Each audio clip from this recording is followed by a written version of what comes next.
Welcome to the Cryptozoology Show with your host, the Cryptozoologist. And this time we're going to do another show on the little people legends. I cover a lot of different things in here that I don't cover in the other one. But I suggest you watch the other one. It's actually the most thing I've ever had watched in any of my videos. So it has a lot of different things in it. I got little known smaller Bigfoot-like cryptids, gnomes to fairies, along with a dead Sasquatch story from the 1800s with a photo, a strange Quebec poutine monster, and some other strange sort of stuff mixed in. And you'll clearly see by the end of this show for sure that actually little people definitely exist still even, and definitely did in the past of many sorts. And this evolutionary stuff again just goes to show that you'll see some stuff in here where they found fossilized miniature humans that are way beyond what we were supposed to come on the scene, and all kinds of different things like this. And that there is more to these stories of fairies and gnomes and all this kinds of stuff.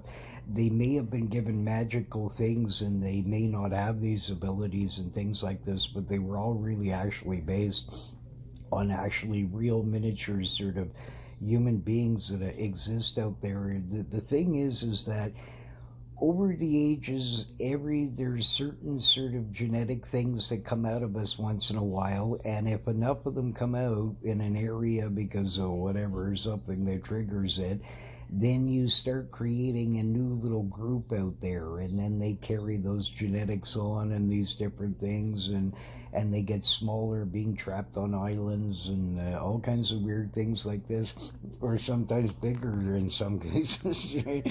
And these kinds of things. So it's way more complicated, and no matter what the stuff, like I show you in the dinosaur show, there's this carbon dating and all these kinds of things that they say is just massive imaginary that actually can't be proven, sort of things like this, and there are anomalies against them is mind-boggling sort of thing. But with the little miniature people, unlike the Bigfoot phenomena, even though we had many skeletons in the past that the Smithsonian got rid of, as I mentioned about these kinds of things, but in this case, there's enough of these around here now that actually, you know what I mean? The people can't keep pretending that it was a pre-infant sort of stillborn sort of things. These are adult-like sort of creatures that are being found with adult-like cartilage and full sets of teeth and all kinds of things, right? So you can't use this sort of ridiculous excuse. Plus, again, you're denying your ancestors all over the world pretty well that, you know what I mean, these things are seen and exist and still being seen, right? So, and in fact, little people would have a heck of a lot easier time to hide from you than big people would even.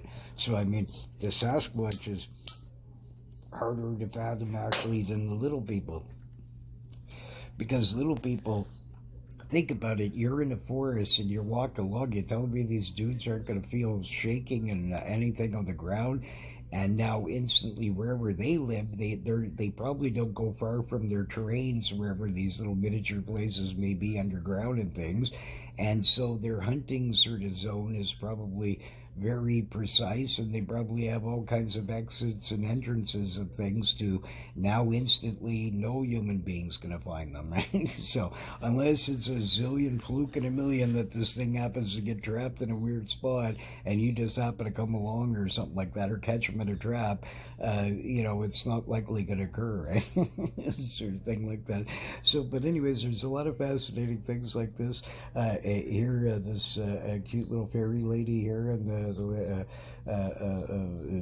1700s sort of Victorian sort of eras and all that sort of thing here, and they're out in the mystical sort of moonlight there, staring off, shining in the thing.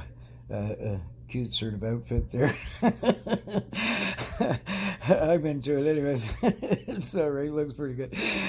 So anyway, but we'll move on. But all kidding aside, I like the little lady here. She's got the cute little sort of wings there and the whole sort of thing, transparency, sort of magical face to her and stuff like that.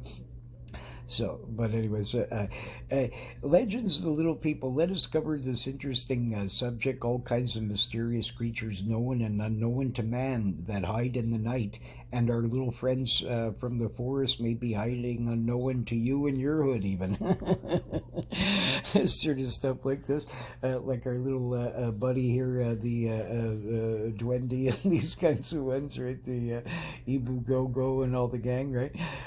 Sort of thing here, and here's the gang there. They're all hanging out in the mystical sort of light here in the nighttime, hiding out, and all the gangs there. You got our little pet Sasquatchy buddy here, Mr. Giant Snake, and you got the wolf and the eagle and the whole gang here, the bear, and that young lady, and she's got an eagle sitting on her head there. So I mean the whole gang's there.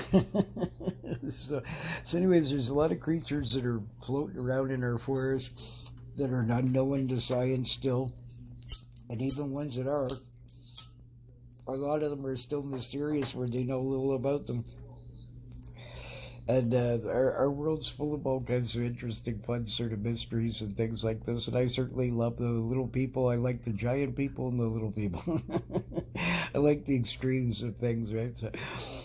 So these are two fun topics for me. Next year, I'm going to get to talk about one of my favorite stories of all times that I've read across, with the best witness ever in the history of mankind. This guy always provides the greatest sort of entertainment of the best sort of interesting stories, from leprechaunesses to to giant leprechauns, Loch Ness monster type creatures, Bigfoot, you name it. Old George has had familiarity with all of them, and he never failed to pass on a good story. And so we'll cover some this infamous one that I've never mentioned yet. I covered in the other show about his giant leprechaun, but this is another sort of interesting one with my good old friend George. So let us start off with my favorite sort of ones there, the leprechauness and the leprechauns, my little buddies there, being, from that sort of ancient sort of group there, and that's sort of from Europe, and that. This is certainly from my sort of heritage and all that sort of stuff like this. So I certainly know that all my ancient relatives couldn't have been, drinking that much sauce daily. So there had to be something to these little dudes. There might have been some extra magical powers added in there on a tale or two after a few shots of whiskey at the local hotel or something. But I mean, besides that, though, there's definitely some sort of a basis to these sorts of things of these little sort of people, right? Well, of course, the leprechauns, they got the gold, right? And almost none you ever hear of the leprechauness, right? I told you there used to be one that hanged out in a bar on Montreal Road. And she was super cute. I mean, you couldn't beat the outfit and stuff like that. And sadly, the St. Patrick's went by. The bars are all barred pretty well. Everybody's got to wear a mask. You don't have anybody enjoying themselves anymore. And I saw the funniest thing. Speaking of a leprechaun, years ago, I went out with this buddy of mine, and she likes to do sort of like all this sort of dancing, Celtic dancing, and these different things like this. So she was going to some bar to do some kind of dance, and she's absolutely magnificent and totally a really impressive sort of thing. But she had this group with her, and all of these ladies were just magnificent. Like, they could do the sort of Irish Celtic like dances and all the Scottish and all that kind of stuff like that, right? And we go to this bar, and there was this band, and this guy looked like a leprechaun. I mean, this dude was only like about 3 foot something on him, and he was kazooed. I mean, this guy was so smashed, it was unbelievable, along with the rest of them. And they were some little band there, and all they were doing was the Irish sort of stuff here for the evening. And every time the guy would say, "Okay, hit it, Jimbo," or whatever, right? And then all of a sudden, this little like 3 foot dude, he'd be like this, "Irish eyes smiling," and he'd be going on, and his face was just completely like, I mean, his eyeballs were sunk in the back of his head, eh? So he was one wasted leprechaun, but. I was sitting there and watching the entertainment, and this gigantic woman, I mean, she was like maybe about 400 and something on her. Big monster with giant arms on her and big shoulders and everything. So just like a really sort of strong, big sort of woman, right? Like a pretty sort of a scary demeanor to her as well. But she's walking around, and there was this little guy there that was like probably about 4 foot tall, and he was dressed in an actual leprechaun sort of thing with the hand and all this sort of stuff like this. So she's all kazooed, and she walks up and she swats him at him, and she says, "Come and dance with me," like this. So the two of them are dancing and stuff like this, and she says, and I'm walking past them, and I actually heard this. She says, "I'm bringing you home. I want to do you, you little leprechaun." Like, I mean, I just lost it. I loved it. So I like the idea of this. I think that's a great idea. So if you're, if you're smaller sort of little people and stuff like that, and you're looking for a date, that's what you need to do. Make sure you go on St. Patrick's Day and dress up like a leprechaun. There is a few ladies that have fetishes for that sort of thing. But anyway, I loved every minute of it. I thought it was the most hilarious sort of thing. I'm glad my little leprechaun buddy, even though she was pretty scary and stuff like that, at least he had a date. He did a lot better than a lot of the studs that were walking in there. These, the big sort of lumbermen sort of guys and all this sort of stuff. About 98.99% of them were blanked right out, and only the odd character sort of hit a score, right? Including my little leprechaun buddy there. So great stuff. So good luck for him. Hopefully, maybe they're still together. But here's a depiction of a leprechauness, extremely rarely mentioned, with her gold shimmering in the moonlight there. Maybe they don't have as much gold there. Maybe they do a lot of shopping on Amazon or stuff like that. Who knows? Sort of thing. But all kidding aside. The little green ones, of course, these guys, you know what they look like by now, the leprechauns. My little buddy down here. Absolutely, they're great stuff. They're usually depicted with cobbler-like shoes or buckles, smoking a pipe.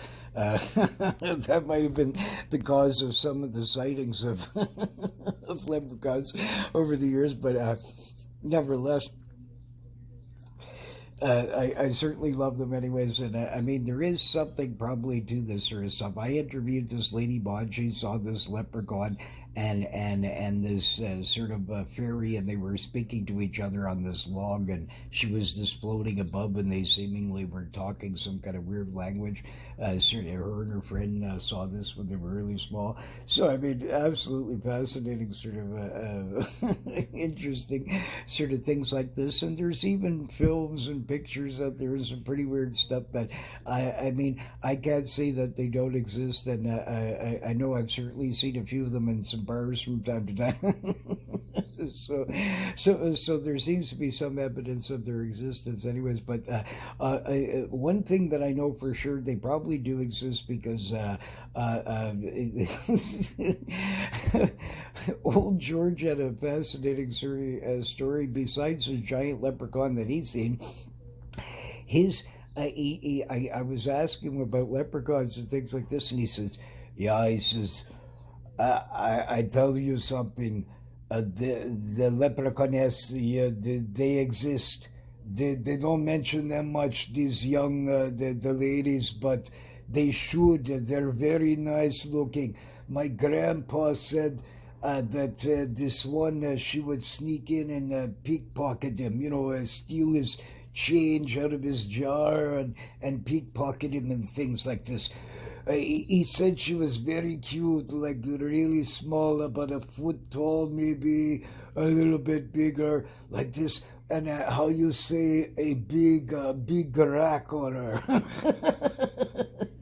So, so according to George's grandfather here, these leprechauns have a decent sort of figure on them. So anyways, there you have it, right? So I mean, if old George says they exist, he's so far proved to be true.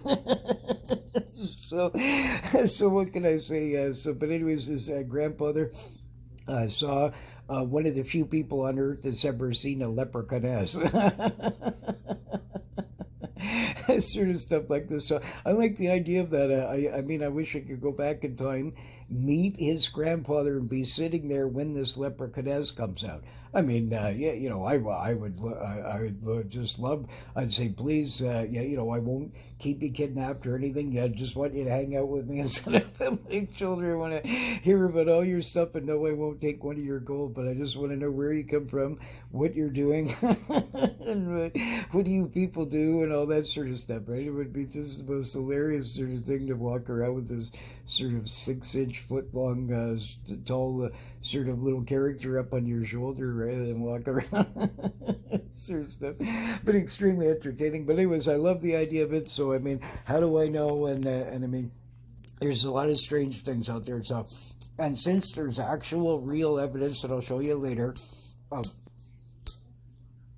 real fossils of tiny little people, and so many of them found now that it's impossible to sort of like just all push it underneath the carpet. And actually, there really is something to this sort of stuff like this. And they're in every culture in the world, just like the Sasquatch like phenomena. So it's interesting that you have the little ones and the big ones, right? And also a bunch of medium ones too.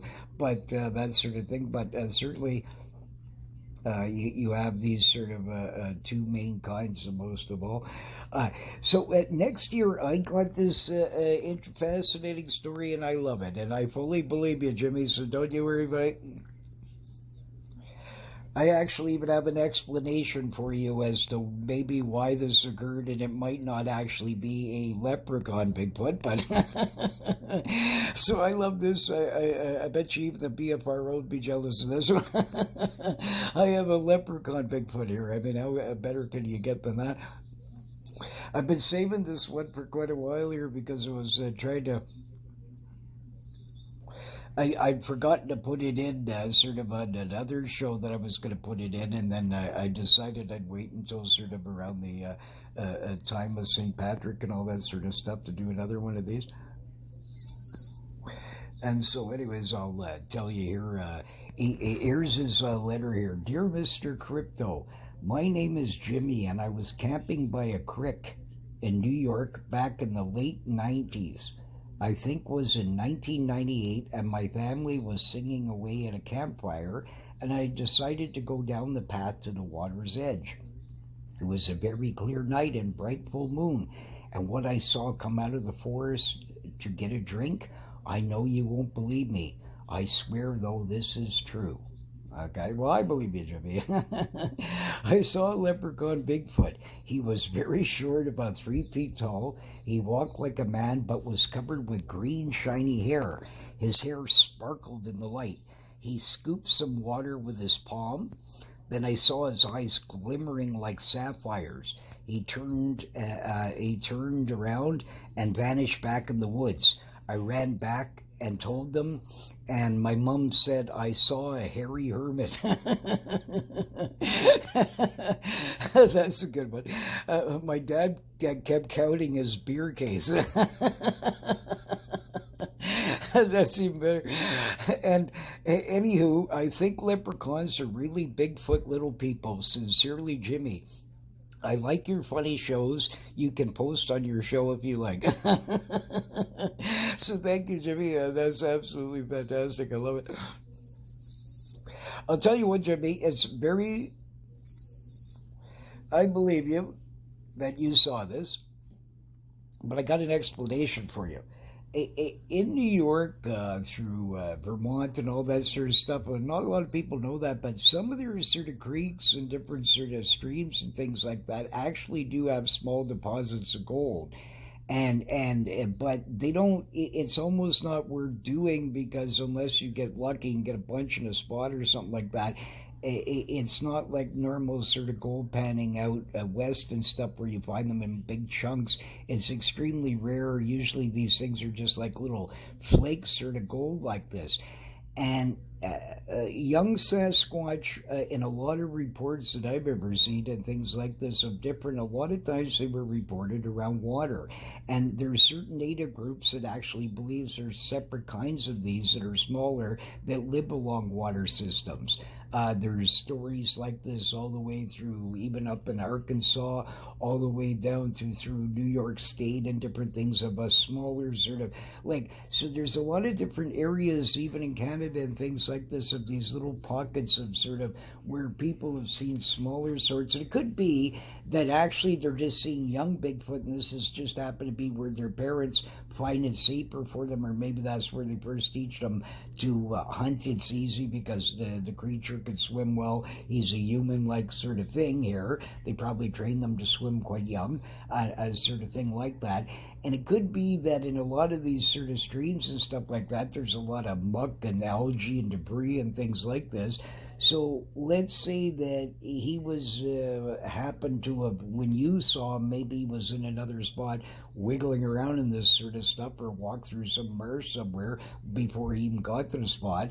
And it could be that sort of like this moss and all this weird sort of stuff like this maybe gets on them, and it makes them look sort of like greenish.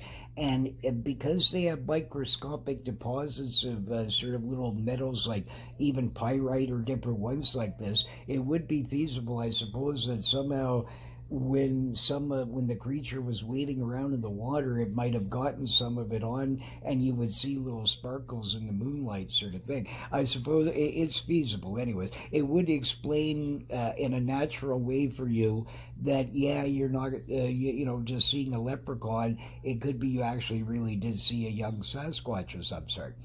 So magnificent. I'm quite jealous. I wish I saw a leprechaun Bigfoot. I'd love to see one. But anyways, I thank you so much, Jimmy. That's a magnificent tale here. So Dar set you up here. Here's a Jimmy approved sort of what the dude looked like, sort of like what he could see. But he's just a small little fellow. So there you go. So, but anyways, thanks very much. I really appreciate that. I just absolutely love reading this. I've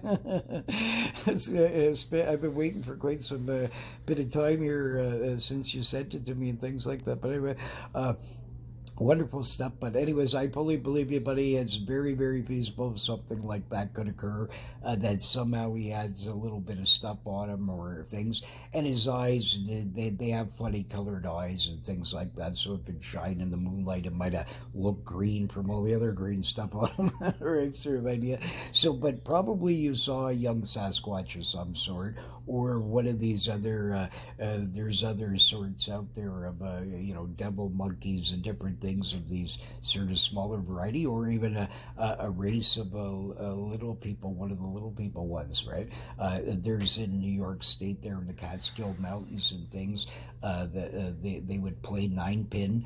A lot of people don't know that, but the Washington Irving's sort of things are all based supposedly on real sort of things. This the guy that got lost in a village, Rip Van Winkle, and all the sort of gang. These things were actually based on supposed real sort of events that had happened back, and those things. And there was this race of tiny people that lived in the Catskill Mountains, and they would sort of drink and things like this. And you think this is all made up, but I'm going to tell you something interesting later. There's been a few miniature sort of people, and we'll cover later that they found miniature buildings, miniature sorts of things like this, that actually make this story then reality, in the sense that yes, it could now be. And isn't that something? Isn't that something? So what if these guys actually were telling the truth, that there was a race of little people that actually were beer drinkers, sort of thing? So I love it. Nothing I would love more in this universe than to be up in the Catskill Mountains right now, walking around someplace with, and especially with a group, especially like with a Joe Nichols sort of a guy or somebody like that. That would be the ultimate thrill in this universe to me, to be walking with somebody like that and to see a group of these little people come out and they got a little beer on them and stuff like that. To see that guy's face, or other ones that would have in a zillion years would never believe a word of this, right? I'm more open-minded because there's a lot of strange things out there. I can't see these things are always real, and I'm extremely skeptical, but at the same time, I'm at the same thing. I'm not going to knock ancestors for thousands of years, historians, records in all kinds of places, and archaeological finds that all match up that yes, some little people did. So maybe little people have little brains, smart brains too, and might have developed the same kinds of interest in weird things, or maybe even spy on us and learn how to make beer. Who knows, right? But anyways, it's actually feasible, even though it sounds crazy. It's very interesting. Anyway, so thanks again, Jimmy. I believe hopefully someday we'll be able to prove these wild men for sure. Sort of both kinds exist. Wild cave humans and a little mini giganto munchkiness is out there, and a few other ones, right? So next we're going to go about one of Jean Guy's favorite. He likes when he was up. He stays away from Quebec now because of Madeleine and what's his name. Abdul her insane new beau there. He stays away and stays now just in the Vanier region. But so he's hiding out. But when he was up there, and I've even been up around this area quite a few times over the years. But I love this one. It's the Beast of Seven Shoots, right? So this mysterious beast has been photographed or spotted in a park in Quebec. I actually got some person, they wouldn't tell me who they were, but they sent an anonymous thing and claimed that in about 2012 they saw this thing again in the same sort of area there, and that they saw it digging around some sort of garbage that somebody had left. So, I mean, but they wouldn't say who they were, and I couldn't find the damn story. I wanted to put it in here, but anyways, it's out there somewhere. I'll probably include it in another book there about sort of I'll put it in or something like this. But here's what John Guy's theory is. He believes that this park and all these places like Quebec City, Montreal, all around there, it doesn't matter where it is, this whole area, there's rivers that run off the St. Lawrence, sea monsters, everything. This area has a history of werewolves, giant rats, sea-like lake monsters, all kinds of weird sort of stuff, occasional Bigfoot sort of things. So everything goes Wolverines. There was a case in the 1500s that almost nobody ever talks about, but it was the same thing, like the Beast of Jovadin. A bunch of people in Quebec, around the sort of Quebec City someplace, and another similar case in Montreal, where people mysteriously, they thought it was a werewolf that was killing them. There was also some warning about some crazy werewolf guy that they were seeing in the city and stuff like this. So here's what John Guy believes, that this sort of like creature here, because of all these sort of characters eating this overabundance of halal poutine around here, all these different stands, that this might have been originally a sort of just like local people that had sort of smuggled into Canada. Right? So they smuggled across the border, and they've been hiding out in these sort of areas in small amounts and living off of these sort of thrown away empty poutine containers that are out there and stuff like that. So that's one of the theories that Jean Guy believes, and they're surviving with the water supply around there and the empty Labatt bottles that are laying around in cans, right? Sort of stuff. But all kidding aside, that this is fascinating. This sort of thing looks very much like a baboonish, sort of like werewolfy sort of thing. He's not a regular Bigfoot. He has a face much more sort of like this. It was taken by an anonymous construction worker in 2005. And one sighting sent to me, and I heard some mention, saw something somewhere. I don't even remember where it was, but somebody had mentioned possibly another a sighting of this thing. So maybe up to about 3 different human beings out there have claimed that they've seen this sort of mysterious beast here. Sort of thing like that, but absolutely like the most fascinating sort of thing. Another possibility is that you know, these circuses and different weird things like that visit these sort of major cities, maybe one had escaped at one time or some kind of weird thing like that. But it also sort of matches in with the loup de garou sort of phenomena a little bit too, right? But get a load of this though, Jean-Guy, and I think he's right here. He thinks, right? So to me, that's what it does look like. It looks like a groundhog, except that he's pink.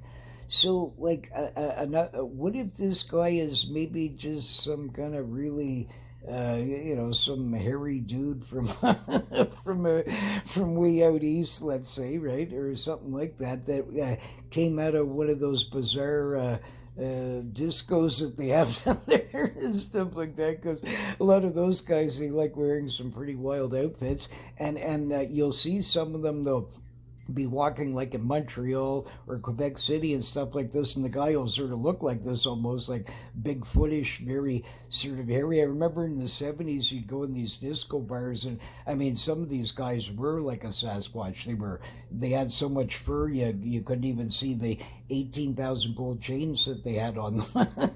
Sort of stuff, right? But some of these characters would walk around with these weird designer like purses and stuff like this. So what if this was some kind of weird sort of like groundhog pink, you know, designer purse of some sort or something that, so maybe that's some kind of a, you know, wild sort of character that was leaving some disco bar sort of, and that's his purse. There's another good theory, but all kidding aside though, seriously, it does look like some kind of sort of like a groundhoggy looking sort of thing. So what if this guy, like, let's say this thing is actually true. It is well known that ape species, humans, all kinds of things, there's been like literally hundreds of factual cases where people were raised by chimpanzees to deer, a lot of strange ones, right? Goats, all kinds of different things like this. And it's also a known fact that chimpanzees and different ones and other animals have adopted other species of sorts of stuff.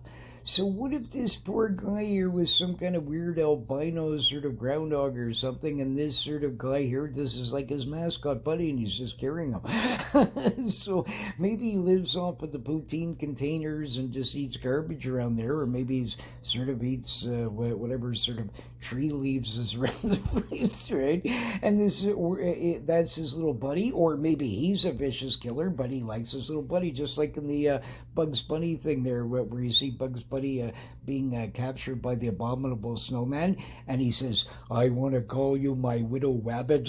He's stretching his ears and everything, right? So maybe the same kind of phenomena. This has actually happened in real life, so it would be feasible that this crazy creature would adopt some kind of, I don't know, wayward sort of poor groundhoggy thing of some sort. Because you would think, I mean, if this guy, like, just, okay, he takes these pictures, right?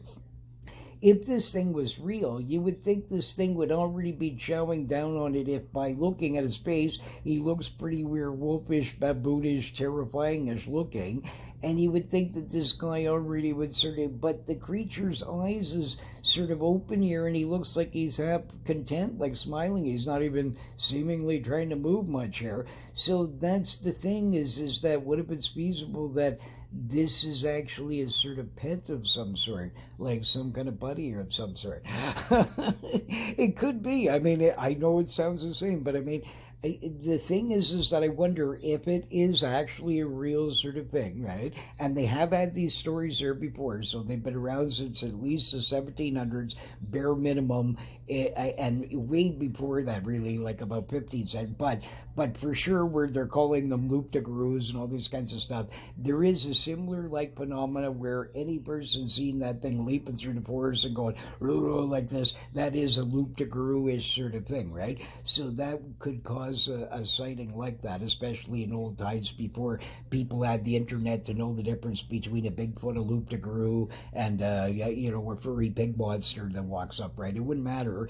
They would all sort of relegate it into the only thing legend they know, a loop de guru, right? So even if he's a baboon or some kind of wild other ape species, but he's certainly fascinating and has sort of stuff like this. And I like his little buddy. I feel sorry for him there. So hopefully he is his friend, and that's actually like his buddy there. Or maybe it was some kind of wild soccer player that got lost from, maybe one of these soccer events from some wild country where these guys are a bit on the more furry side and that sort of thing like this, and that might have been his soccer ball there.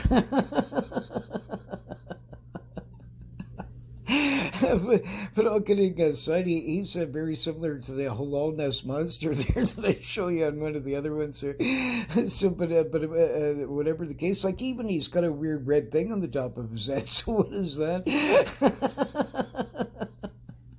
But all kidding aside, though, seriously, I find this one, I just love it. But I like the idea of it, anyways. And I like the idea that he has a little buddy here that he, is helping out here, his poor groundhog little buddy, sort of thing like that. Because I'm pretty convinced that if he had any plans on eating him or anything, the odds of that, like for him not to have already been chowing down on this thing, this guy would have heard this in 1 second. This thing would have been like this, and chowing down it. Because, like, I mean, you're supposedly a vicious animal and you're hungry now. You're not going to be standing there for a pose, right? So I suspect whatever that thing was is, something a bit more to it there, like a bit weird. But anyway, I like the idea of it. Anyways, that's all I can say. Certainly very interesting. Here, like the little people, here's where the Cherokee in North Carolina talk of the Sundi, little people who are handsome, up to a warrior's knee in height, basically, right? They could be kind, or if being kind too, but if or bad if they were disrespected they had long hair to their knees. There was another one called the Pukwudgie. He's a little fellow like 2 to 5 feet tall, long gray beard, likes to seduce the ladies. So he's a ladies' man. He's like the typical ones there, the cave guys, and poor Sarah there, where she got attacked by the Bigfoot guy. These are just sort of shorter, more stimulated dudes, sort of stuff. But they like to pester and steal, and they live in the forests and caves and that sort of thing like that. Many different groups mention them: the Mohicans, Ojibwe, Algonquin, and there's some others, right? So there you go. And hey, he actually matches very much the description of the sighting I told you about in Vermont there, where those guys had sort of mentioned this little short dude like that, and with the long beard on him and everything. Exactly the same. So they might have actually saw one of these things, whatever they are. Little race of little miniature sort of people, right? But very interesting. Anyways, I like the idea of it. Certainly fascinating. The Kaka is a race of little people mentioned by the people of the sun called the Yavapai. And so they're in Arizona region, right? Yeah, very nice area there, Arizona, Phoenix, and all that sort of thing, right? And they're 1 foot in height with a perfect round head and seemingly no nose. Otherwise, they look like little natives. So they don't, or their nose is really tiny, probably, or something like that. And they don't notice them, but very interesting. Here's an extremely rare one. You never see one of these. They're almost unheard of in literature or anything. It's a leprechaun. they're part leprechaun, part Scotsman. Right? Now, these guys are world-class fishermen and very mischievous occasionally, and they love gold blade spinnerbaits. So, so there you have it. There's one of the only known photos in the whole world of depictions of one of them there. So if you see one at your local bar, you'll know what he is. He's not a leprechaun. He's not a sort of a Scotsman. He's a leprechaun. Right. So there you have it. So, but yeah, you know. Here, the Catawba of Ontario tribe talk of a little sprite-like people called the Yasuris who shoot magic arrows at you and you die the next day if hit. They like braiding horses' hair and do not like mean people. They hang out along pathways cut through the forest and sort of seemingly like watching humans going by and that sort of thing like that. There's all kinds of mysterious of these sort of like everything from banshees to all kinds of these mysterious sort of mystical like creatures, and there's probably something to these things, whatever they would be, that would cause the original sort of thing of it like this. But for sure there is evidence of little people, so I suspect some of these things that they've given a bit more sort of supernatural powers than what they really have, and they're just elusive tiny little people, races of groups of them that have hidden in amongst us, right? But certainly fascinating sort of interesting sort of thing about them. Here's one of these ones from some what is it there again? I forget. For some reason I forgot to put the sort of thing. But anyways, it's from one of I think a Russian one or something like this. Or these fiery sprites, ladies or something, and they sort of fly around and loaded with fire. So she looks pretty feisty. Stuff, right? So don't think you want to get her peeped off there. She looks like she could breathe some pretty good fire on you. Sort of thing like that, but quite interesting anyways. Here, though, these other little people, the Bazamba, were thought to be the first people of Madagascar, and here's what they presume that they sort of look like. They said to be tiny and herd animals. They'd herded some kind of like goats or horses or different things like that. Some described to having them to have fangs, and they had pointed noses that were like a wolf. So again, when I was talking about these sort of weird anomalies in humans and apes and stuff like that, this sort of group here could have caused, can you imagine if they had been in another place? You got the fangs, the pointed nose here, werewolfish, right? And they're jumping around, unga bunga wunga, and all that kind of stuff, right? Can you imagine other groups that are sort of more civilized, let's say, right?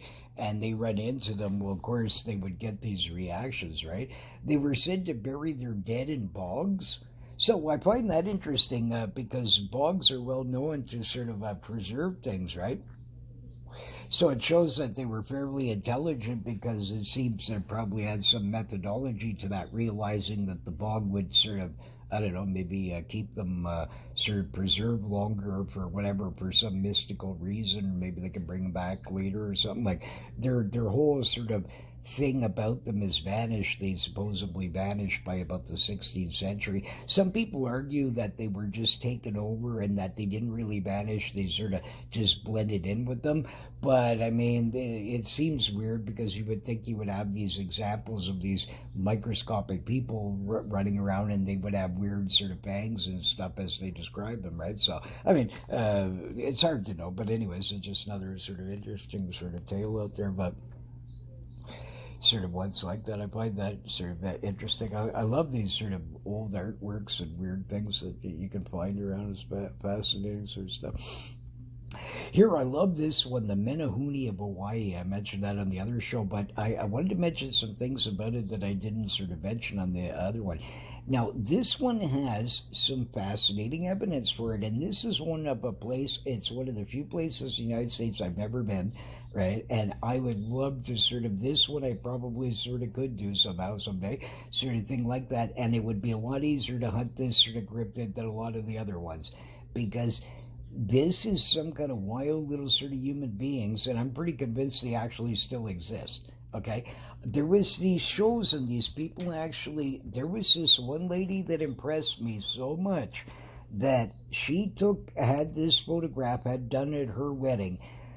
I've been watching and analyzing, sort of interviewing people for a long sort of and different things, and watching all kinds of interviews of people that were proved later to be sort of BSing and all this kind of stuff.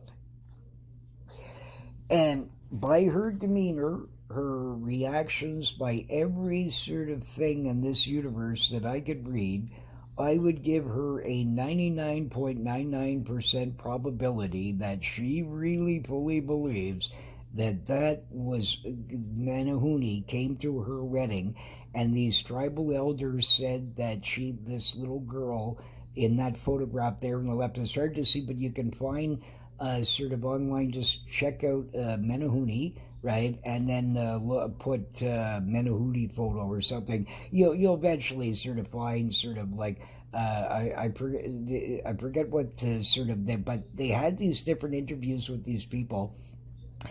And these guys in modern times, very recently, just years ago, some of them, okay, one guy saw three of them sitting up on this sort of tree-like thing and was staring down at them, okay? People have seen them still in these caves, and they got these little miniature caves, and inside these little caves, there's been all these little miniature furniture and weird stuff like this. This guy couldn't believe it. This one dude they had witnessed, and I'm looking at this guy. All of these people were very believable, very, very believable. They were good witnesses. They even came out of their way in expenses to come all the way across from different far islands to tell them about this, because they found it sort of in this. They're like a tiny race of miniature sort of people here. They were said to build these sort of lakes here. These lakes, all these things were here before the regular sort of Hawaiians came, right? And sort of stuff like this. And I love, now, if I was able to capture one of these or get them on film, they would be let go immediately. They're a human being of some sort. But I would just sort of like to then protect their sort of environment to prove to the Hawaiian people that yes, this creature really does exist, that these little guys, and that they should be protected, sort of like, and not allowed anybody to sort of harm them or what have you, right? Sort of thing like this, because they're definitely some kind of intelligent sort of race of little sort of small people. I mean, you're building sort of little ponds here. These guys cut out the cave. They found tools in some of them and all kinds of weird stuff, different sort of pottery and weird sort of things like this. But this one, they're described like 6 feet to 6 inches to about 2 feet tall. Some are said to use sort of like magic arrows that will pierce the heart of people to make them sort of all in love. So isn't that interesting, eh? Or the same kind of thing, like a Cupid sort of a thing like this.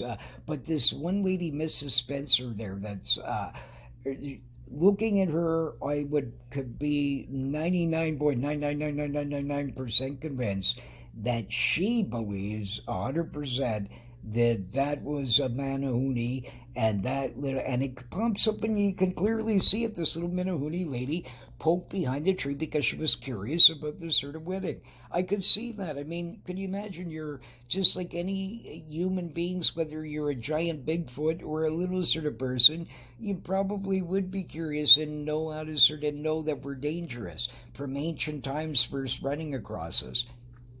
If one or two of you got caught and you see that your buddies are now, then you know that these humans are bad, and you teach all your little ones after that to sort of stay away from them. But these caves would make no sense. No humans could be this small that would fit in a lot of these sort of things. Yet they got little furniture in them and all kinds of weird sort of stuff that they found over the years. It's very tiny. They find these tiny little footprints out in the woods and things like this. And I didn't realize this Hawaiian sort of islands here, they got a lot more forest than what I thought that they did.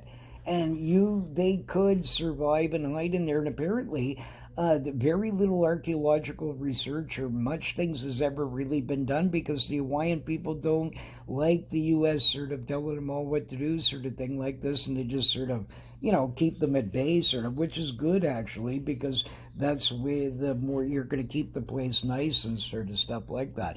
But I love Hawaii. I dated this very cute Hawaiian girl there, and she did some hula dancing for me and all kinds of stuff. So anyway, I couldn't have been more amused on a daily basis while she was around. Sadly, she had to move eventually, but quite the pumpkin pie anyway. Seriously, right? And she certainly could do the Hawaiian hula dance like nobody. Sort of stuff like this. But anyways, very interesting. But I fully believe, sort of, I had never, I had heard of this Menahuni many times, but I always thought it was more of a sort of like. But then over the years, in the last like sort of 10 years, I started getting into this a bit more and finding more sort of little weird things about it. Previous, I just thought it was completely sort of like a ghostly, like imaginary sort of thing. But then I sort of started noticing a lot of sort of things to this, and now I've completely changed the sort of fence line here and fully believe that there is a small amount of these little dudes still living there. And this is one you actually could probably capture somehow. It would be possible, sort of with the right sort of traps and the right sort of techniques and the weird sort of stuff, camera traps all over the place. So even though they're humans, they oh, this is something I wanted to talk about. Remember, I was talking about on the other shows there about. Just a little bit off of Little People, but it's the same sort of subject because no matter what you're filming, Little People, Loch Ness Monster, it's all the same relevance here. This is very interesting. I was wondering that it would be very peaceful if they're wild humans and somehow they know these camera traps are there, or even apes and stuff. I saw this fascinating sort of thing about they had done these sort of trap surveys and stuff like this about gorillas and things. And these guys were knowing, they actually knew most of the time that these things were there and perfectly avoided them right from scratch, even though they had never been in the spot before. This is what the researchers noted year after year of doing this. So these guys know, man. This is what I'm telling. I was right, man, about this. This is so good for what I'm suggesting to you is about that wild people and even a few ape sort of species. They actually know the cameras are there. And that's the thing is that we got to learn now to sort of get away from these cameras quickly, almost lay them there robotically where it's not possible that human scent's been on them, different things, and have them in areas that is really going to even be able to fool other humans that you can't smell it or see it either, or all this kinds of stuff like that. Like a little bit more thought into it before putting your traps out, and I think we'll be a bit more successful, sort of thing like that. But isn't that fascinating, sort of like this, that not only gorillas, but many different species of apes. So obviously humans could do the same, right? So it would be the same difference. These are wild, primitive things. They shouldn't know what a camera is. Yet they're perfectly aware of it and they perfectly avoid it and find it in pure terror a lot of times and just leave from it, and they won't even go near the thing, or little bits of curiosity, but they'll only stay on the sides of it or weird things. Just like you're seeing in some of these Bigfoot things where you see the hand. Maybe this is actually true then sometimes. I might have been picking on some of these people where I always wonder, why is it just an arm and a hand? But I always also wondered that maybe they really can smell and see these things. This then would sort of, you know what I mean, even make more sense to me, where sort of how they're being able to evade us. Like it's even a lot of other creatures they've noted seem to notice that the cameras are there somehow. So even them, but I mean, they don't seem to be as afraid of it as some of the sort of any of the ape-like sort of ones or human sort here sort of thing, right? So absolutely fascinating. But anyways, this lady, this Mrs. Spencer, I'm telling you, if you want to see a credible witness, that is a credible witness. All of the people that were there to me were credible, sort of, that I could see, right? But especially her, out of any of them sort of thing like this, I was also quite convinced by the fellow that found. He said that he didn't know whether they exist or not, but he couldn't understand how this little inhabitant's place that he found that could only fit for like a person that would be like 3 feet tall or so, sort of idea, right? So I mean, this sort of thing like this, and when you look at this photograph, it's extremely weird, and sort of like so. Something about it tells me it's probably real, and I just sort of, that lady is a really good witness. Anyways, like fantastic. I would love to speak to her myself. I just absolutely 100%. Just like the main reason I believe in the Jersey Devil, even though before she'd ever seen her sighting, I was down there. I collected secondhand stories, a few of them found old sort of stuff in their local sort of archives and things like that. Was in the Pine Barrens. I've never seen a more terrifying forest in my life. It's worse than the Florida Everglades. You can be lost in there in 3 seconds, and I can fully believe that a cave-like sort of Jersey Devil-like monster probably exists in there. There's probably cave systems. I believe it's an unknown species of giant bat. And but the Marianne Winkleman, there's a lady there. This lady, well, the second I seen her on the screen, before I knew any of the other information about her, that she was sort of a educational, all this kind of like a really nice lady, has an excellent background, or her whole family sort of thing like this. But before I even knew all these intricate sort of details, right away after looking at her and watching her for just like about a minute and things like this, I was 1,000,000% convinced that this lady's telling me the truth. That just, she's one of these rare witnesses that I would not believe that she's not telling the truth. That's so convinced that I am that she's telling the truth, sort of thing, right? So not only that, she ended up, she had photographs where this creature landed on the roof. Even the police and all the other people that investigated her, nobody tried to claim that she didn't see this thing. They just couldn't understand it and tried to give mysterious, ridiculous answers for it. But there's footprints on the roof, so whoever did this, it couldn't have been a human. No human's going to be able to leap on some kind of roof that's sort of slanted like that without sliding backwards, making perfect sort of leaps across with the most bizarre footprints. That is like the devil from Devlin, sort of, that was in the 1800s. I guess I'll do a show about that another time, of sort of these weird sort of cryptids like that. But there's giant bats worldwide in different weird ones. Even in our sort of in Canada, we have one larger sort of bat species, a decent size to them, sort of thing like that. And so there's different ones around, sort of that, and bats are known to be endemic to only one cave in the planet. Some of the species, right? So the thing is that this is the same thing, is that it could have been that, although almost all North American bats are not that big, there might be a explanation as to some of these giant cryptid bats that are seen from time to time, like a Mothman-like thing, and these different weird ones that could relegate into that sort of batish-like world, right? A sort of thing.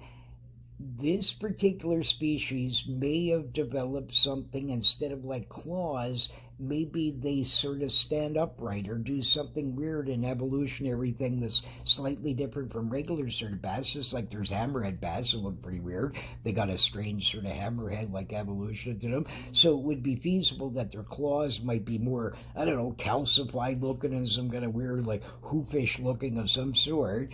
And maybe they're a mega sized bat, like 5, 6, 7, 8, 10 feet sort of thing here. And that's sort of, and it would fit in with this Jersey Devil description, sort of in the weird thing, because his face is sort of, and the way she described it was very bat-like, except it was monstrous, right? And that sort of thing like that. But she had the same sort of vibe to her, just like this lady here, this Mrs. Spencer. So even though both of these stories sound so crazy, it's so hard for the average human being to believe, especially if you're skeptical, nevertheless, there's enough enough backing for it. And when you get honest witnesses like this and things like this, I know I'm not going to call these people liar, and I know that they saw something. And this lady, she didn't even know about the photograph. It was taken at her wedding. Of course, she's busy. Like, are you telling me that some lady like this is getting married and having a big wedding, and she has nothing better to do with her time to make up fake Menahuni pictures? Like, I mean, really, like, yeah. So you know, the whole thing sort of adds up to me. And besides, you have all these weird caves around there and these things with these miniature things that they find. The natives have been sort of talking about them forever, making statues about them and everything. It's quite convincing that there's enough evidence out there that somebody is sort of like that there's something to it, right? And sort of thing like that. But absolutely fascinating. But certain witnesses are very key. I mean, there's no reason for these people to lie like that, and it's embarrassing for them. But some people are very truthful, and they want the truth to be out. So even if people attack them and things like that, it's just like in me. I mention about that sort of weird thing that we saw flying over the Gatineau there, this weird sort of little spaceship thing, whatever the hell it was. Some guy mentioned, I wasn't able to comment back to him yet there, but I noticed about, he had mentioned that, how do you know it wasn't a re-entry of some sort of thing? It doesn't look like any. I've seen all these sort of re-entries from NASA coming back and everything. This thing was going way faster than that. Theirs would be much sort of like, and it would have had to have been really off course for them to sort of do such a thing like that, and very different looking from the kinds that they sort of typically that you'll see. So I really doubt that sort of, but again, I mean, it is feasible that it was some kind of secret agent like sort of stuff here. That is feasible, but nevertheless, it's pretty weird, sort of one way or the other. Like, whatever it was, we have some pretty really advanced sort of, because this thing was going at an extraordinarily quick rate. I mean, that's why we only seen it for a few split seconds, because it went beyond the tree line. We couldn't see it anymore, but it actually covered that much distance all through this whole sky area, which is quite big, in blinks of a second here. Like, I don't even think it was like maybe 3-4 seconds, maybe, or something, like somewhere in there, maybe 5 at the maximum sort of idea. So very, very quickly, and at a very strange sort of angle, and sort of certainly didn't look like some re-entry that I've seen on these shows when they come in, or any of that kind of thing. Didn't look anything like that. Sort of thing like that. So very interesting. Anyways, but this sort of thing like this, there's a lot of evidence for these sort of things that makes you sort of wonder out there what's really going on. You know, but. Here, what we'll talk about now, some of the other sort of ones here, my buddies, Bugogo, Ring Pendek, Duende, you know, things like that, red-haired men of the woods, sort of. Oh, that's a guy I forgot. When I was a kid, I thought one of the first guys I ever sort of talked to when I was younger, stuff was this guy, Gardner Soul. And he had written this. Nobody ever talks about his book, but I mean, he was one of the earliest sort of, and I loved his book. It was as sort of, I could still see it's sort of like it was this weird sort of. He had on the front of his book, he had this sort of about these sort of. These different pictures of about 3 or 4 sort of creatures on it. Yeah, he had the sort of the spotted lion. Okay, he had this sort of the spotted lion and a Nandi bear, I think it was. I'm trying to see the pictures in my mind or something. I could see the spotted lion, and yeah, the Nandi bear, some kind of snake or something, and some other creature. Anyways, I for life of me this second, I can't think of what the name of this book is, but this guy was fantastic, and he had this sort of fascinating sort of thing about these red-haired men of the woods, right, and sort of stuff like that. And he talked about Moongwa, And he was magnificent gardener, so he was an early cryptozoologist. Nobody ever mentions him, and I never saw anything much about him after that. So he just was interested in this sort of one time, I guess, or something. Or I never read any of his other sort of books or anything like that. But if you've never read, if you like reading early cryptozoology sort of stuff like that, check him out. It was a wonderful, nice little book. I enjoyed it quite a bit. It had things about the coelacanth in it and all kinds of historical sort of stuff. He mentions about gorillas when they were first discovered from the Paul de Choiseul and all that sort of stuff like that.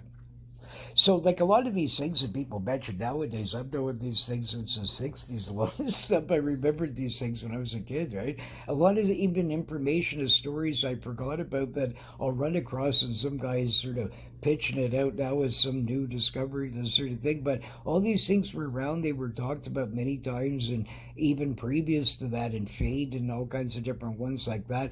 That guy was magnificent, Charles Ford, and all that sort of stuff like that. Like, I mean, these Fortean sort of things like this. Just love that stuff. I mean, the weirdest of the weird. I mean, they had everything from sort of unicorn sightings in them to all kinds of stuff. These guys, there's all kinds of stories in there that have been forgotten to the time of man, of even men in black leg stuff, to every kind of weird thing you could even really think of.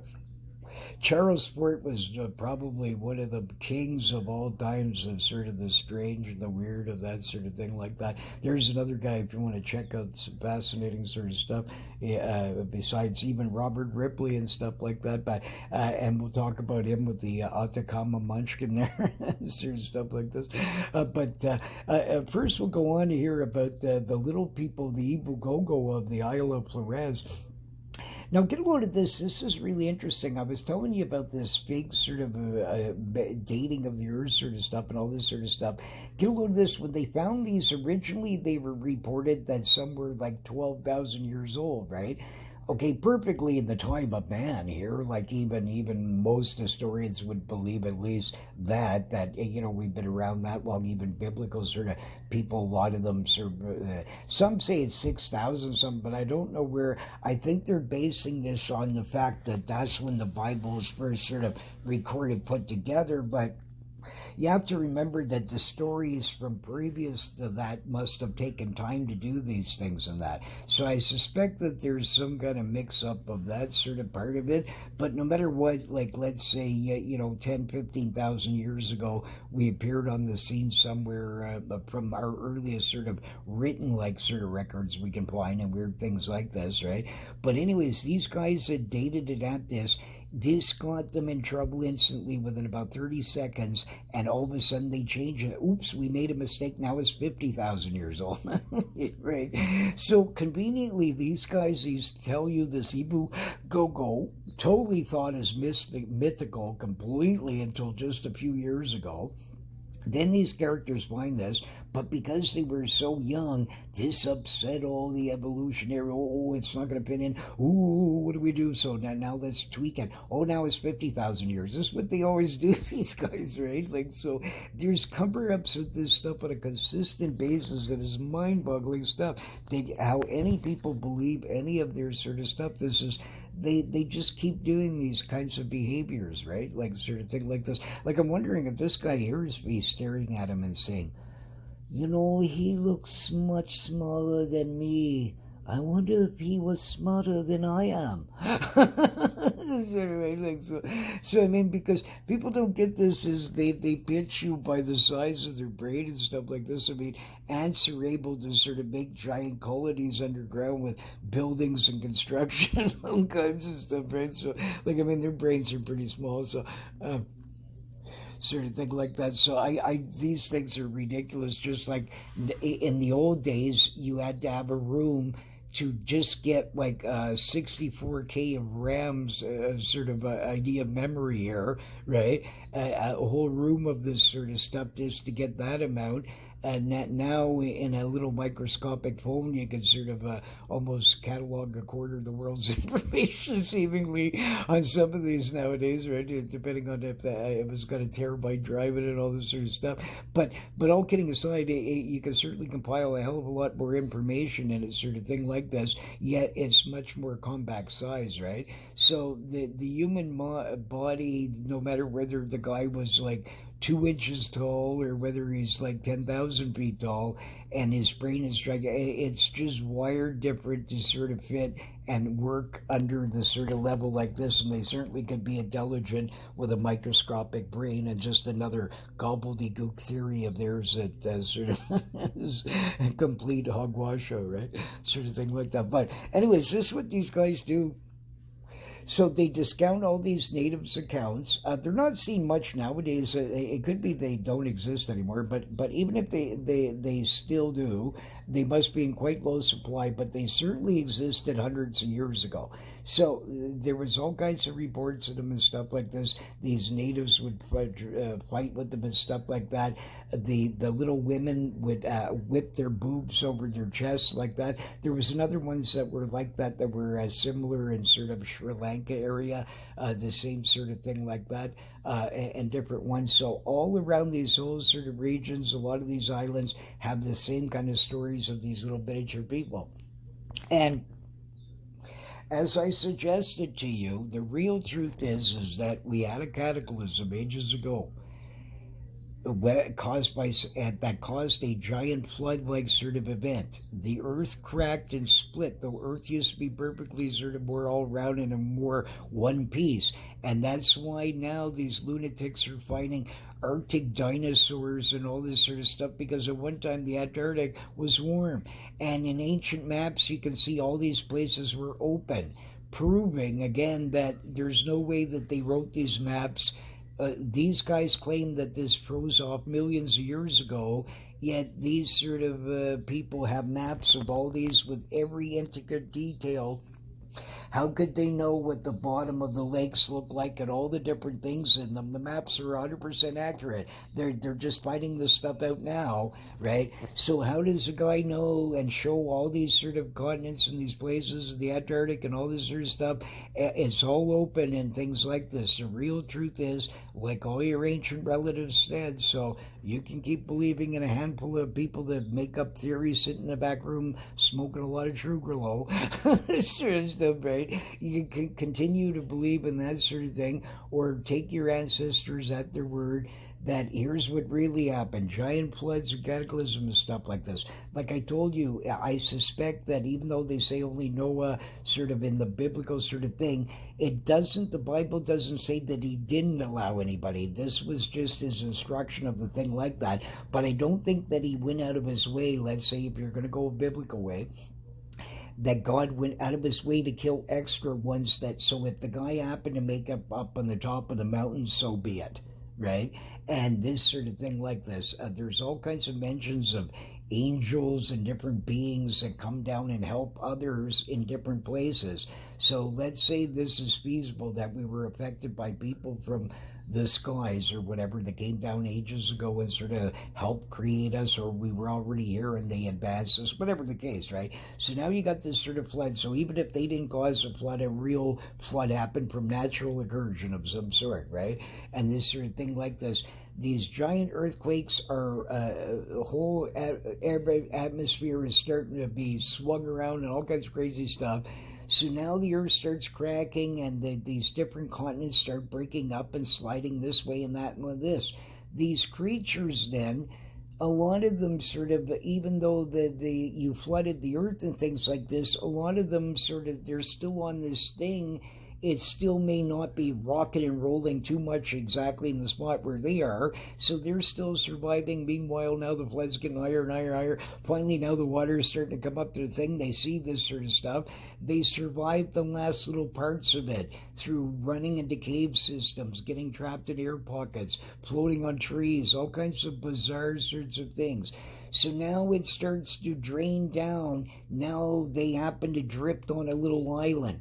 Now these guys are there, or they got stuck on the island, got lucky, and was in a cave underground where they didn't get sort of drowned or whatever, right? Whatever kind of wacko scenarios, there'd be 5 million feasibilities in this sort of way. Now you got these sort of little groups of sort of people trapped in sort of stuff like this. No matter what height they were, if they were smaller originally from wherever they came from, they might even continue getting smaller because now the island's small and there's little food and stuff like this. Naturally, to keep the action going, your body sort of genetically starts getting smaller. And this why would explain why they have bigger, wider sort of feet, because they got to walk around on tougher terrain and all that sort of stuff. So you'd start adapting that sort of thing like that. But they are humans. They're just like any sort of humans that are around in 5 million other sort of spots, little tribes where there's small people and things like that.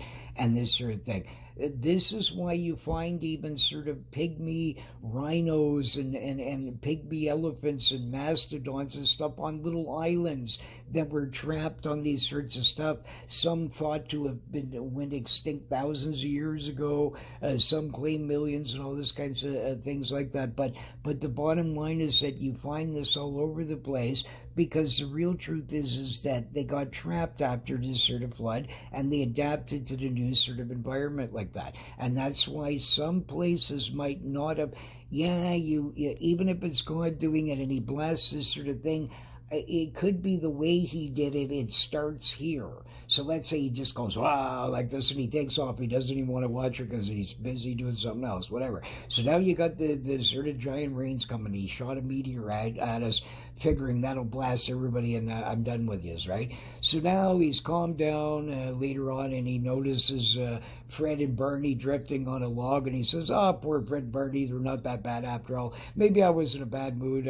I'll let them live. Who knows? How do you know sort of whatever? Like, so even if you were a great sort of entity in the sky, he might have changed his mind or something at the last moment and allowed others to sort of survive through some of this and for some reason, right? So whatever the case, it wouldn't matter. All people trapped on different sort of things like that. Then eventually the ones that started were normal in bigger areas where there was big groups and more of them survived, or the ones that came from no after that were more civilized or whatever. Eventually they started traveling the world again and running into these sorts of little groups when they were exploring and things like that, and wouldn't take them long to sort of wipe them out, because people are sort of warriors, cannibals, all that sort of thing, right?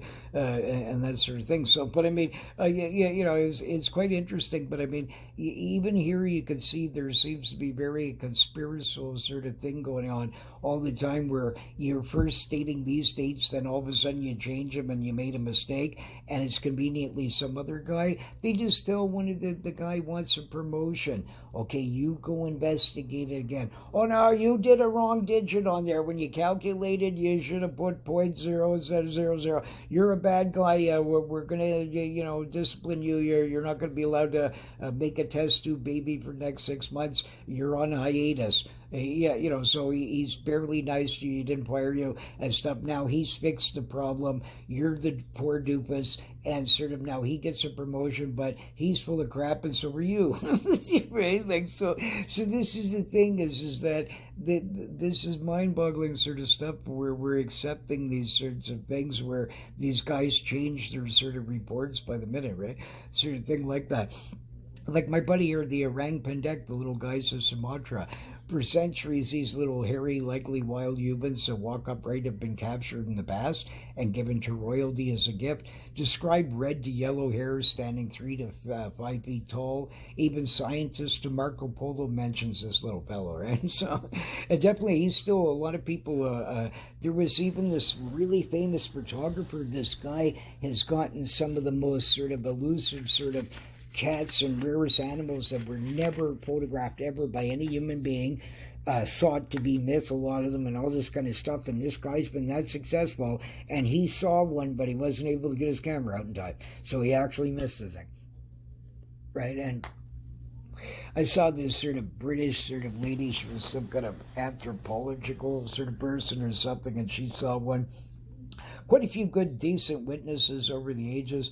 And even mentions of the Queen of Spain getting a couple of them as a gift and different things like that. So a lot of good information out there and footprints and all kinds of stuff that's been found.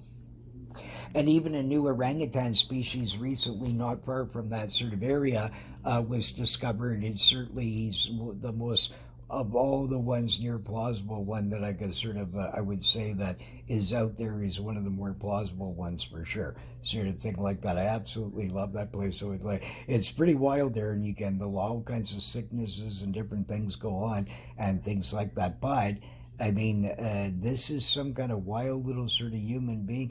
There's another interesting thing. They're saying that he could be one of these, but this is an actual tribe of people that are different. This guy's not hairy.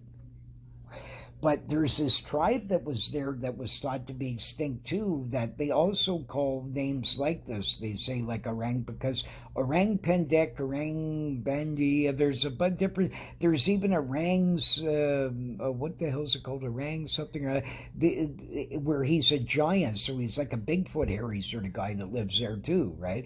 But there's also orang pendek where they're humans, they're little humans, and there's this fascinating film of this strange little guy. These guys were on motorcycles, and this little native dude bolts around, and it's not a guy in a suit or somebody that they got to dress like this to run along or anything. This guy has muscles and built-in sort of stuff to him that you can't get in a gym. You can't get in that, so you could only get this by being a natural, wild sort of human being. And so this tribe that they think is extinct there may not be. So that's another cryptid. He's another cryptid human, except he's not furry. So, of course, he's not as entertaining to people as what this kind would be, but still, he's another sort of cryptid out there from the same Isle of Sumatra and stuff like that.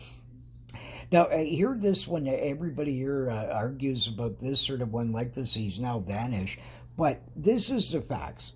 It was well tested by the original sort of people. The guy was dated at 68 years of age. Then some lunatic tried to say he was a premature baby. I mean, the guy had full sort of developed teeth, all kinds of stuff. You can see his whole sort of there's, I don't have it here, but there's sort of there's like x-rays and different things of him and all that sort of stuff, and you can clearly see this guy is sort of like he's a fully grown sort of human being here. And these people here, they call him the Nimangar, okay? And they said that they were up to a few feet tall, sort of basically like this, and sometimes they would shoot poison arrows. And they said they lived way deep in the caves along the San Pedro Mountains and this sort of things like this, the Shushan, right? But they actually found this mummy. Exactly, these miners blew out this hole and they found this subterranean tunnel way back in there, and here this mummy guy was sitting there, right?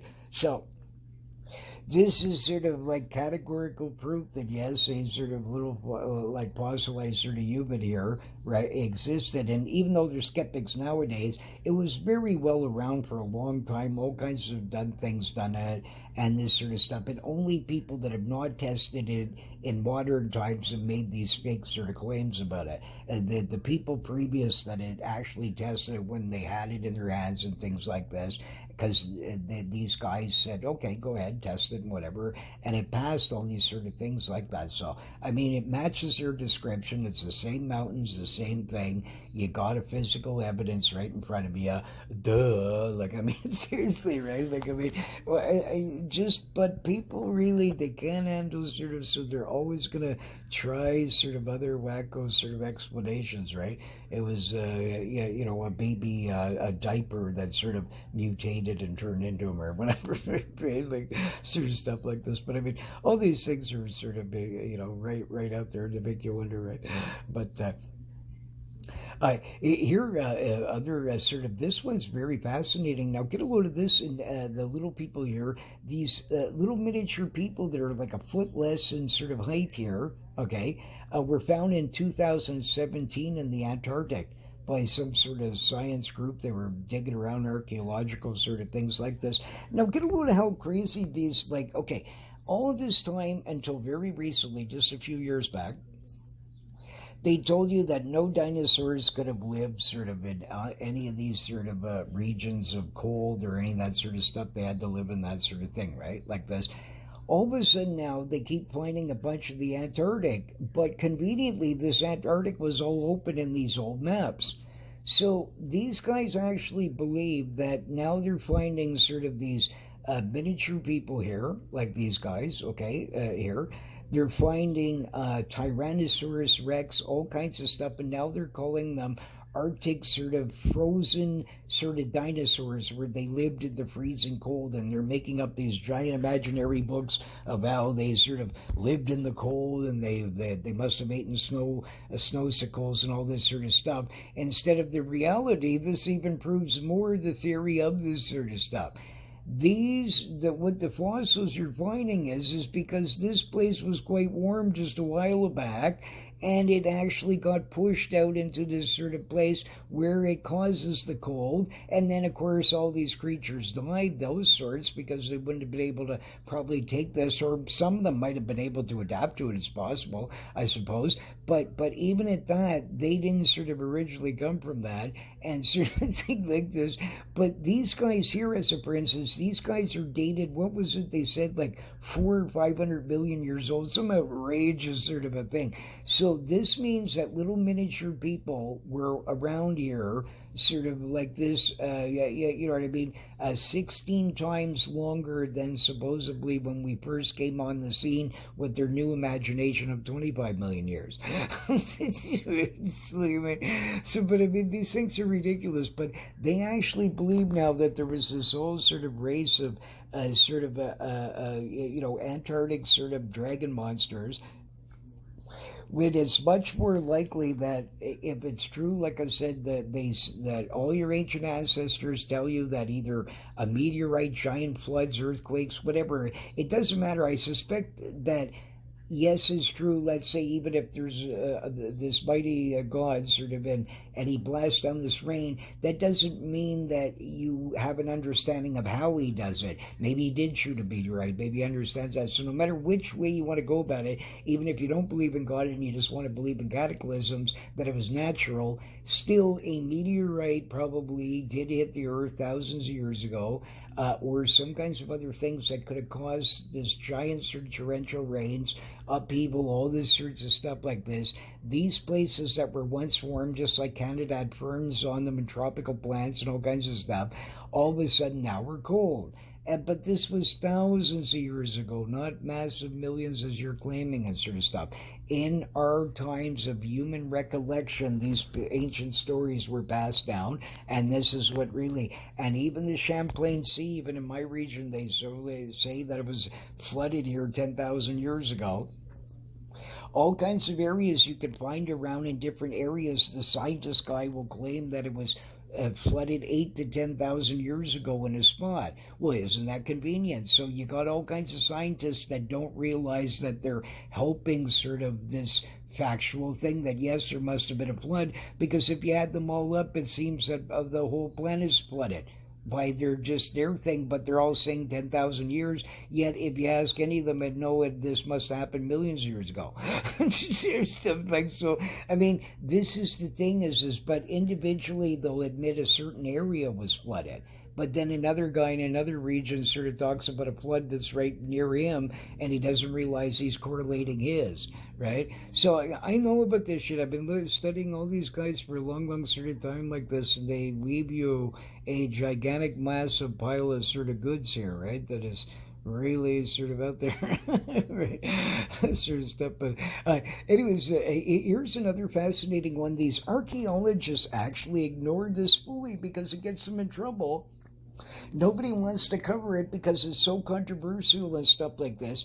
They found there's all these places in Scarborough here, these different sort of villages, and these people would have had to been under 3 feet tall to have sort of lived there. They even had functional toilets and sort of like things that we would have in much more modern stuff. These guys were way more advanced, yet supposedly a gazillion years old sort of idea, according to them, sort of all this sort of stuff. But they all ignore it. They won't even talk about the damn thing. It's like as if it doesn't exist. Yet you have all these amazing sort of things. I would love, I don't know why Georgia or any of that, so you'd think guys like that be right into something like that. Childress and all that gang should go down there. I'd love to go with them, man, because I love this sort of stuff. Like, I mean, but this is the thing is that these little people were actually really sort of advanced, but again, because it ruins the sort of archaeological fantasy of that we came from a chimp man sort of evolution stuff. They don't like this, and so they're just ignore it, right? Sort of stuff. But I mean, absolutely fascinating. But there's a bunch of these, right? And there's all through this sort of even Antarctic where they found this sort of where I was saying showing this race of sort of little people in the fossils and stuff that they're claiming are hundreds of millions of years old or whatever, right? Sort of thing. But the thing is that these guys here, they sort of like there's a bunch of these, but different also all through like the Aleutians, Northwest Territories, Alaska, all these sorts of places. There's all these crazy sort of stories like that of these sorts of little people where they found even little people buried in graves and things like that and all kinds of stuff, right? So extremely interesting. Here, like my favorite ones of all, because there's a bunch of these. I think there's like about I don't know, at least like 8 or 10 of these around the world now, or something that was found in this Atacama Desert. Okay, these guys they have human DNA. They are a human of some sort. They sort of, but at first they tried to claim they were infants and this stuff, but now so much studies have done on them. No, some of them were like 16, 18 different years of ages like that. They got fully developed cartilage and all this kind of stuff. But the scientists figured out that they had all these sort of weird genes all added together to give different sort of stuff, which causes them to have a smaller head, smaller legs, smaller everything. Sort of. This is his theory, anyways, right? So anyways, instead of now they keep because now they too many scientists proved them wrong that no, it couldn't be sort of premature babies, so they had to come up with some new sort of thing. So their sort of thing is that somehow a group of humans had bad luck and they had about 10,000 genetic wrong things with them and continued on and then started making a race of little munchkin people. And they got 10 ribs instead of the typical sort of 11 or 12, right? Sort of thing like this. So, very interesting. But, anyways, these people in the Atacama Desert still say that these guys live in the caves and sort of come out at night, right? And I just love these little dudes. I saw one at the Robert Ripley Museum. He had it in this little encasing and things like this, and it was the coolest thing ever, man. I mean, absolutely the most fascinating sort of a thing I've ever seen. Just absolutely love it. So I would that would be the thrill of the century. Can you imagine catching one of these little guys? Like I said, I would let the thing let him go because he's a human. I don't have a right to sort of kidnap him and hold him like that. But I would just want to look at him for like a couple of minutes. Yeah, even if he's pissed off at me, at least we know his existence. And maybe you could sort of convince people to sort of leave this area, make it sacred, sort of, and don't bother them, right? Like, sort of like that to protect them, right? Sort of thing like that. Because that's fascinating. Like, I mean, there's way more evidence of these things, much more skeletons around. There was one in China. The thing was like 3 inches long, and a couple over in Russia that were 6 inches long, where they're fully developed little human beings. There's a fascinating one you can find in this Polish sort of cave that was apparently used for experiments back in the Second World War. Some weird Polish experiments of some wacky thing. And these guys filmed some kind of little sort of miniature human being that runs across. He looks exactly like a little dwarf like dude. And it's quite convincing because they sort of when they get to the spot, okay, they're only microseconds here. There's nothing left in the cave, so it couldn't have been a guy running with sort of a toy or some kind of weird thing because the second you're there, the cave turns left and it's a microscopic hole, and this little human being ran through it. No kid, nobody else could fit in something like that. So unless these guys are massive CGI sort of board and a lot of crazy things, it very well is feasible that they actually did film a sort of a little person there of some sort. And this is the thing, is all these sort of there's little tribes in almost every caving systems you can find worldwide as stories like this. Either they're furry or just small little humans. Like some are like ant people, sort of, where they call them ant people, where apparently they have little sort of things growing on the top of their head, or that sort of idea. But that sort of idea, and all of them, it's the same thing. Little caving systems, little stuff like this. And considering they found microscopic sort of equipment of different, like, saws and hammers and all kinds of weird stuff that are so tiny that you couldn't even make them as a toy feasible, or even for a dollhouse almost, or these sorts of stuff. Yet these are thousands of years old, found with little miniature furniture and tiny cutout rooms, like a whole village. The guy couldn't have even made this stuff.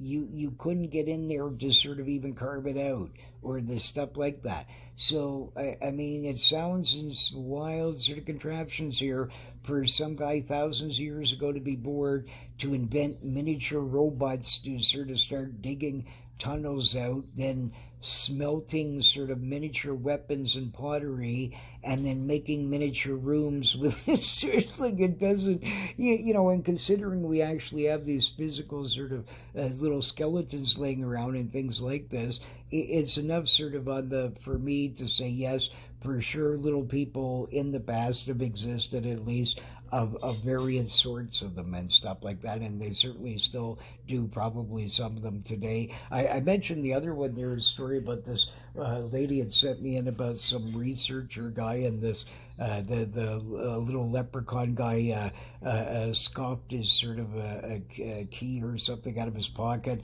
I'm sort of thinking of it, it's absolutely the cutest sort of story. It's on my other one there, but this sort of thing like this. And so there's a lot of sort of crazy things out there where there's even, miniature footprints to all kinds of weird stuff have been found over the ages, that there probably is something to it, especially since we have way more of these skeletons than we do our next friend coming up. This is a very mysterious one. Very few people talk about this one, but it's an interesting sort of a cryptid from the Hudson Bay Company, of all things. Here in 1894, the Hudson Bay records of this Bigfoot werewolf like creature was killed. Apparently, there was other photos of it, but they vanished from the archives in the Hudson Bay archives of their forestry. Okay, but now look at this crazy creature here. This thing, I do not think is like a normal Bigfoot here. This might have been an actual sort of more werewolfish one. Look at this face on him. He's got a much more sort of pointed snout on him. His paws are much more like a wolf's here. They're longer with these sort of like things like that, like what that guy described in Eagle Lake almost and stuff like that, except his had a more Bigfootish, normal sort of ape-like face. But this is the idea, like I told you, this werewolf boards, especially like in Wisconsin and different areas, you have where they got this sort of thing like this. So, but definitely, like, I mean, it looks like a human sort of legs here going down the rest of it as sort of thing like this. But I mean, absolutely the most weirdest sort of thing. I mean, absolutely fascinating. That's right. And I mean, they look to be sort of like the old sort of snowshoes here from the sort of photo. They don't look like the type that you would make in the sort of more modern eras with that other sort of more monofilament sort of things that they would use, or different materials, sort of. So yeah, quite interesting. I would love to sort of find this one in their Hudson Bay records, sort of to see if there was any other mention of it in some kind of written sort of stuff or whatever. But anyways, this apparently what had happened is these rangers, they had taken several photos. The rangers took it from them, so then this guy had went back and actually went to their records and was able to get one of them, but the other ones were missing or something. So what was on them? Were they better detailed, or so they only left that one sort of just to cover like something's there, and took the other ones that were better, that were clearer, sort of thing like that? So very interesting. So I mean, whatever it was, I mean, you can clearly see here that, okay, those are those great big sort of shoes there. So I know they're pretty long there, like that. So 3 foot or so sort of thing like here. So that dude's sort of pretty big here. He's certainly not a normal sort of wolf or dog or sort of thing like that. And I mean, certainly his legs don't look doggish like Ramirez. So he has a lot of interesting features on him, but I do not believe this is actually a regular Bigfoot. I believe this is either a loup-garou of some sort, like sort of thing, or some kind of really sort of weird sort of other Bigfoot that is really messed up here. But whatever the case, it's certainly a sort of more matches the loup-garou sort of phenomena, sort of to me, right? But anyways, absolutely sort of a fascinating sort of stuff here. Very interesting, you got to admit. But I love this photo. Anyways, I'd like to sort of I've been studying their archives for ages. These old Hudson Bay records and stuff. Found a lot of weird cryptids in there, from seals that aren't known to science and little lakes to all kinds of weird sort of stuff that they have.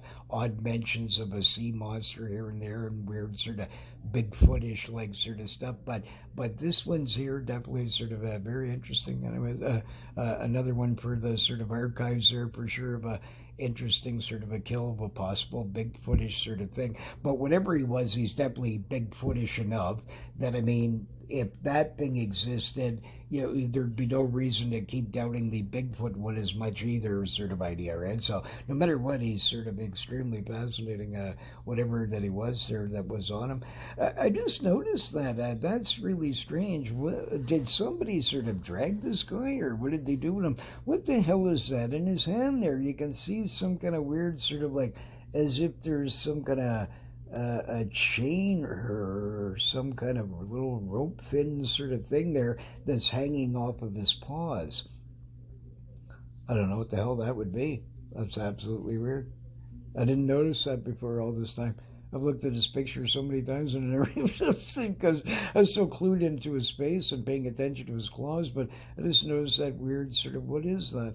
Is that ever strange? It looks like sort of like a strange, but on the back of the photograph, the guy actually has on it something like saying that where was found in the sort of the old handwriting. It looks to be probably authentic from. It looks like that sort of penmanship work of the time, sort of, and that sort of thing like that. So probably is. It looks pretty good. Anyways, very interesting.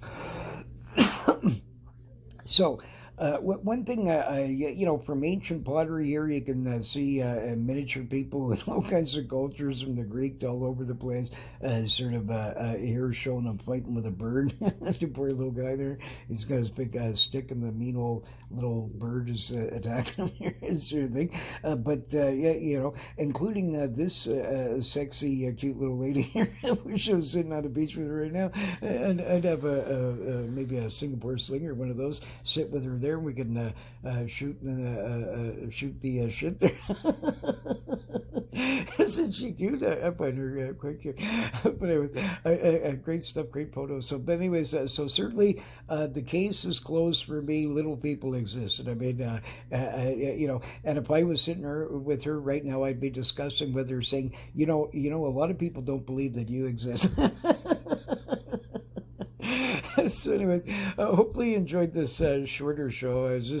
I'm doing some tests here with a different way of sort of actually getting these done, and hopefully quicker sort of way and things. But the problem is working it with this, it constantly keeps making spelling mistakes. I can see here another one here. The thing when it's very small, and when you sort of try and edit it, for some reason, even when you change it and make it correctly, when you save it, it goes back and actually will go over and stuff. So it has some weird sort of little problems that I haven't been able to sort of. So I apologize if the odd word is misspelled in here and these sort of things like this, but it's a certainly much quicker way of doing it than I've been doing it in the past, and it's just an experiment. So they're not as good as some of the ones I've done, but I'm going to continue sort of making them sort of better until I can finally sort of get rid of these sort of little problems. But it certainly is a much faster way of doing these sort of presentations. So hopefully you enjoyed a little bit about the little people there, and we'll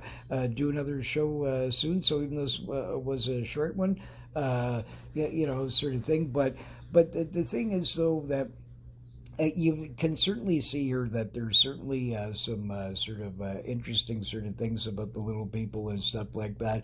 And I'll do a cats ones. And I was going to do I should have done a ghost one. I should have added it to this one as sort of thing like that. Maybe I'll do another quick ghost one for an hour or something and add it up, and sort of the two will play them one after another or sort of like this. But I have so many zillions of ghost stories. I've never even sort of cared about these or collect, but I mean, I've gotten way more ghost stories from people than any other sort of cryptozoological sort of stuff, but by far, like every like 20 sort of ghost stories to, yeah, yeah, you know what I mean, a Loch Ness monster one sort of thing, right? So I mean, much more of that sort of stuff like that. But anyways, yeah, you know, for sure, little people exist, and I'm glad that cutie pie's on the beach there enjoying herself. I wish I was there too. So anyways, stay tuned for